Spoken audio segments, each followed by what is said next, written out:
আসসালামু আলাইকুম রহমতুল্লাহি ওবরাকাতুহু। দূর এবং কাছের সকল ইমানি ভাইদেরকে মোবারকবাদ। আজকে দু একটি কথা আপনাদের সম্মুখে শেয়ার করছি, খুব গুরুত্ব সহকারে শুনবেন।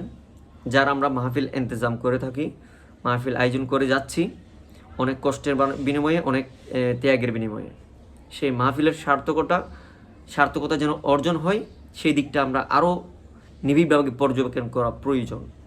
প্রথম ধাপে হচ্ছে আমরা ভাইরাল বক্তাকে চুজ করছি, এটি হচ্ছে নেগেটিভ সাইড।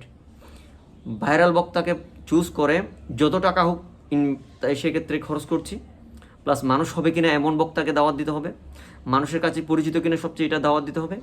এই বিষয়গুলো চিন্তা ভাবনা করে আমরা শেষ পর্যন্ত কী করছি, মাহফিলের মধ্যে হাসাহাসি করতে পার কিনা। আর বক্তারা অনেক আপডেট হয়ে গেছে যে মানুষ যেভাবে খায়, যেভাবে বিনোদন পায়, ওইভাবে কী করতে হবে, মাহফিল আয়োজন করতে হবে।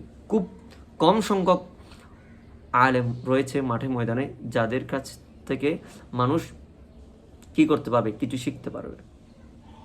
কিন্তু আর আমাদের আয়োজক কমিটিদের একটি বড় একটি ভুল হচ্ছে যে এমন আলেমদেরকে চুজ করতে না পারা, যে আমাদের চয়েজেবলের মধ্যে প্রথম ব্যক্তি তারা থাকে কোনগুলি, যেগুলোর কাছে দাওয়াত দিলে মানুষ আসবে, এমন বক্তারা। আমি মানুষ আসা যাওয়া এটাকে নেগেটিভ দেখছি না, কিন্তু ওই জায়গায় নেগেটিভলি হচ্ছে কোন জায়গায়, যে এমন বক্তাকে দাওয়াত দিতে হবে সে যেমনই হোক, যার কাছে আলেমেদের কোনো জ্ঞানের তেমন গভীরতা নেই, এমন বক্তাদেরকে কোনো দাওয়াত দেওয়ার মাধ্যমে আমরা কি করছি, মানুষ আসবে এমন ব্যক্তিকে চুজ করতেছি। কিন্তু আমাদের প্রয়োজন কোন জায়গায়, যে মাহফিলের মাঝেই ইন্তজামের করার ক্ষেত্রে প্রশ্নোত্তর পর্ব থাকা, আমাদের সমাজের মাঝেই যে প্রশ্নগুলা সবার কাছে সম্মুখীন হচ্ছে সুন্নিয়তের ক্ষেত্রে, যে মিলাদুন্নবী এবং সিরাতুন্নবী এই দুইটার মধ্যে পার্থক্য কোথায়, সিরাতুন্নবীর পালনকারীরা যদি মিলাদুন্নবীকে অস্বীকার করে সিরাতুন্নবী পালন করে, এই ব্যক্তিদের লেভেল কোন জায়গায়, এই ব্যক্তিদের চিন্তাগুলো কেমন হবে, এমন চিন্তাধারী ব্যক্তিদের মতাদর্শ কী, এই বিষয়গুলো আমাদের জানা প্রয়োজন। তো এই বিষয়গুলো জানা প্রয়োজন যে আমাদের এমন বক্তাকে আমাদের দাওয়াত দিতে হবে, বক্তা যাকে দাওয়াত দেবো তাকে একটি বিষয় সিলেক্ট করে দিতে হবে যেটি আমাদের সবার কাছে খুব গুরুত্বপূর্ণ এবং একটি প্রশ্নের সাথে হুজুরকে রিলেটেড করে দিতে হবে। তারপর একটি প্রশ্ন উত্তর পর্ব রাখতে হবে, যে আমাদের সমাজের মধ্যে এমন কিছু প্রশ্ন রয়েছে আমাদের, যেগুলি আমি তাদের একটি লিস্ট করে হুজুরকে দেবো, হুজুর আমাদেরকে এই প্রশ্নগুলোর উত্তর সমাধান আমাদেরকে জানাতে হবে। দরকার হলে হুজুরকে মাহফিলের দাওয়াত যখন দেওয়া হবে, অর্থাৎ প্রোগ্রাম যেদিন অনুষ্ঠিত হবে তার 2-3 দিন আগে আপনি প্রশ্নগুলো পাঠিয়ে দিতে পারেন, আধ ঘন্টা একটি সময় এই প্রশ্নোত্তর পর্বটি রাখা যায়।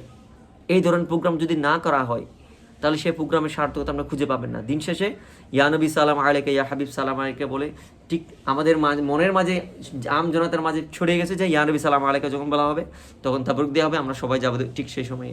আমি প্রত্যক্ষদর্শী বিষয়গুলো এই জন্য উল্লেখ করছি আজকে দুঃখের সাথে। তো সেই সাথে সাথে আমাদের মহিলারা যারা রয়েছে, মহিলাদের কোনো ইন্তজাম করা হচ্ছে না।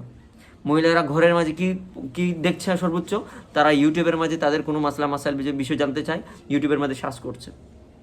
দিন শেষে কী হচ্ছে, আপনি ইউটিউবের মাঝে কয়টি ভিডিও আমাদের আছে, আমি সেখানে আমাদের পেছনে থাকা সেটি অবশ্যই অস্বীকার করছি, কিন্তু পরিতাপের বিষয় আমাদের কোন জায়গায় কাজ করা দরকার। আমি 5 লক্ষ টাকা খরচ করে একটি মাহফিল ইন্তজাম করছি, সেখান থেকে আমরা 50-60 টাকা আমরা মহিলাদের মাহফিলে একটা ইন্তজাম করতে পারি, মহিলা দাওয়াতুল খাইর মাহফিলে ইন্তজাম করতে পারি, যার মধ্য থেকে মহিলাদেরকে বিভিন্ন নসিহাতমূলক আলোচনা করা হবে। এক্ষেত্রে যদি কোনো পরামর্শ থাকে আমি দিতে পারবো ইনশাল্লাহ। আমরা 2-3টি মহিলা দাওয়াতুল খাইর মাহফিল আলহামদুলিল্লাহ করেছি এই বছরের মাঝেই, 2025 সালে আমাদের গ্রামের মাঝে ইনশাআল্লাহ, যেটি ইনশাআল্লাহ ধারাবাহিকতা রাখার চেষ্টা করব। এই বিষয়ে আমাদের তৎপর হওয়া প্রয়োজন, আমাদেরকে দৃষ্টি দেওয়া প্রয়োজন মহিলাদের ক্ষেত্রে। কেন বেশিরভাগ মহিলাদের বাচ্চাগুলো আমরা কোন প্রতিষ্ঠানে দিয়ে দিচ্ছি, তাদেরকে বুঝ ক্ষমতা দিতে হবে যে সুন্নি প্রতিষ্ঠানে দেওয়ার জন্য তাদেরকে মনের মধ্যে সেটি জাগিয়ে তুলতে হবে। তো এই বিষয়গুলোর জন্য তাদেরকে তো একটি তালিমের মাঝে আনতে হবে। তো এই তালিমের ব্যবস্থাটা কীভাবে করা হবে, সেই মহিলাদেরকে দাওয়াতুল খাইর মহিলা মাহফিল করার মাধ্যমে আপনি সকাল 9টা থেকে 5টা পর্যন্ত একটা মহিলা মাহফিল করুন, তাই জন্য কিছু তাবরুকাত আয়োজন করুন। দরকার হলে মহিলা দাওয়াতুল খাইর মাহফিল যারা ইন্তজাম করেছে, বিভিন্ন ধরনের দায়ী যারা রয়েছে, সেই দায়ীদেরকে আপনারা আহ্বান করে নিয়ে আসেন। সুন্দর সিস্টেম রয়েছে, আঞ্জুমার খেদমতটি করে যাচ্ছে, কিন্তু আমরা খেদমতটা নিতে পারতেছি না গ্রামে গঞ্জে।